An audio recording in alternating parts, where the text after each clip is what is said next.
I think LeBron's the GOAT just because of what I've seen him be able to do. Because I did not grow up watching MJ. Like, fair enough, but just because you don't know about it doesn't mean it's not true. Yeah. Right? And it's all. I'm just saying though that like what you think is high quality basketball is like basically sloppy, disorganized AAU of 125 to 120 games, and that's another important point. The average score of an NBA game in the 1990s were like high 80s, early 90s. Now an average regular season game in the NBA is like high 110s, early 120s. No one plays defense as much. The game has been like more 3-point centric. It's just a different game. Where defense is, you know why no one wants to get hurt. If you, by the way, I encourage you. This is your homework, okay? Go watch The Last Dance with Jordan. I'm telling you, it will change your mind. What Jordan had to do to get even through the Detroit Pistons, they would throw him around, they would smack him down. LeBron has never had to face defense the way that Jordan had to against the Pistons. The Warriors? Never.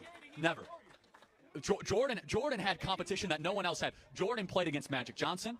Jordan played against Isaiah Thomas. Jordan played against Charles Barkley. Jordan played against Stockton, and he never lost a final. LeBron played against guys that could never even compete with the legend of the 90s, and he lost more finals than he won.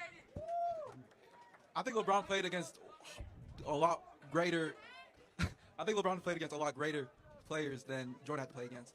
You got to think about that one. KD. Who? You Curry? think Hayden is comparable? Who? I said Curry. You think Steph Curry is compared to Magic Johnson? I think Curry is better than Magic Johnson.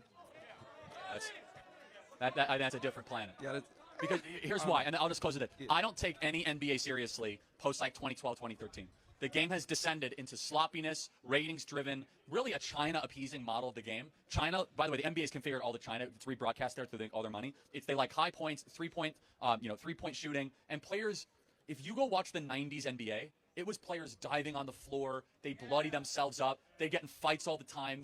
And yeah, Dennis Rodman and Scottie Pippen. And by the way, it's like Steph Curry's own coach, Steve Kerr, played for Michael Jordan. And like, by the way, and I know this is a tough question. I can't think of I could think of two moments in LeBron's career that I think is clutch. Maybe the block at the Cleveland Cavaliers to win the finals when he went back to Cleveland. Respect, that was good for him, right? And maybe like the game winner, I think it was like game 3 or game 4, even though they didn't win the series back in like 2007, 2008.